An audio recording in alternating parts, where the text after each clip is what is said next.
de la ciudad. Eso mismo quiero preguntar, y ahora entremos un poquito a lo que establece el proyecto de ley. Hay un proyecto de ley que está enviado ya para iniciar su trámite legislativo. Esto va a avanzar seguramente con los tiempos que tiene el Congreso y con una discusión además respecto a sus fines.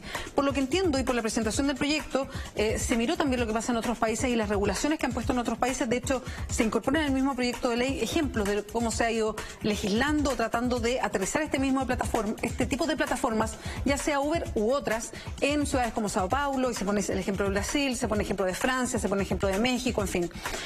Básicamente lo que se busca es que el chofer tenga una licencia de conducir que sea profesional. Lo otro es que haya algún tipo de impuesto en el fondo. Se habla aquí del kilometraje, como para tener además un control. Y que además se sepa quiénes son y cómo funcionan en este tipo de plataforma. Por lo menos en grueso estoy diciendo, ¿no? Se me puede escapar algo del proyecto de ley, ahí tú me corriges, Raimundo. En ese sentido, ¿no es el mejor proyecto de ley como para normalizar lo que pasa con Uber y Cabify? Mira, en mi opinión, el proyecto de ley tiene tres cosas positivas. Ya. La primera es exigir algún grado de licencia profesional a los conductores. Porque hoy día cualquiera puede ser Uber. Así es. Cualquiera que tenga una licencia de conducir, digamos, común y corriente. Sí, me refería a eso, pero efectivamente cualquier persona que en regla maneja un auto podría convertirse en un Uber. Así es. Entonces, a mí me parece bien, incluso como usuario, a mí me parece razonable que quien conduce con pasajeros permanentemente, por así decirlo, ese auto y tenga algún grado de digamos, instrucción adicional. Es decir, me parece razonable que haya una licencia profesional. Quizá la licencia que tiene hoy día el proyecto de ley es demasiado exigente porque incluso atenta contra la propia digamos, labor del conductor, porque es un curso que tarda 250 horas, por lo tanto, obviamente, es un impacto también para la actividad. Pero sí rescato primero que haya una intención de que los conductores tengan una licencia profesional. En segundo lugar, eso es lo primero. En segundo lugar, yo también rescato que haya un cierto registro de quiénes son las personas que están detrás del volante en este tipo de servicio y por lo tanto que se haga un testeo de sus antecedentes penales o civiles. ¿Eso más bien por el tipo de licencia? No, independiente, hay un registro, exactamente. ¿Eso es también para vigilar el parque, para tener un sentido de número, de volumen? Mira, no lo sabemos porque el proyecto de ley habla de un registro, pero dice que el Ministerio a través de un decreto supremo deberá regular ese registro. Así que no sabemos muy bien lo que incluye. No está detallado. No. Perfecto. Y el tercer punto que yo creo que es súper beneficioso es que prohíbe el pago en efectivo. A mí me parece que uno de los principales atributos de este sistema era que tú no necesitabas andar con efectivo en la mano, porque tanto desde el punto de vista de seguridad como también desde el punto de vista de billetes falsificados y qué sé yo, era un problema menos. Perdón, ¿y eso es para diferenciarlo también del otro taxi? Lo que pasa es que, no sé si tú te acuerdas, pero Uber hace un tiempo atrás anunció que se podía pagar en efectivo. Así es. Y por lo tanto, y eso a mi juicio es como un poco un retroceso, y me parece bien que el proyecto de ley lo prohíba. Entonces yo diría que ahí hay tres cosas que son importantes del proyecto de ley.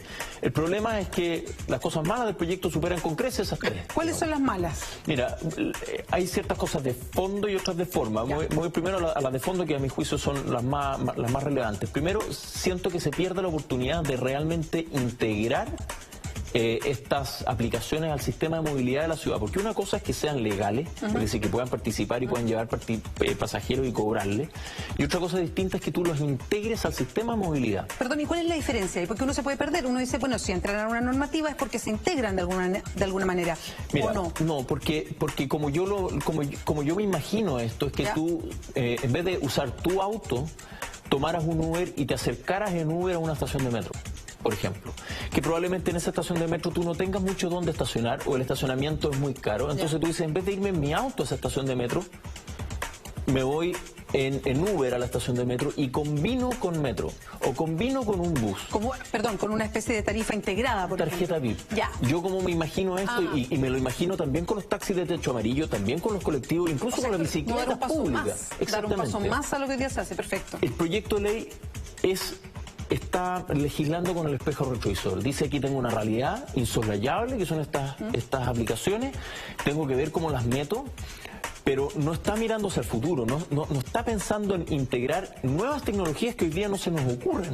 En el fondo esto es como tratar de quedarse un poquito en la máquina a vapor. Obviamente uno no puede ponerse en el lugar de todas las grandes ideas que van a venir en el futuro de la movilidad. Por ejemplo, yo te digo autos autónomos.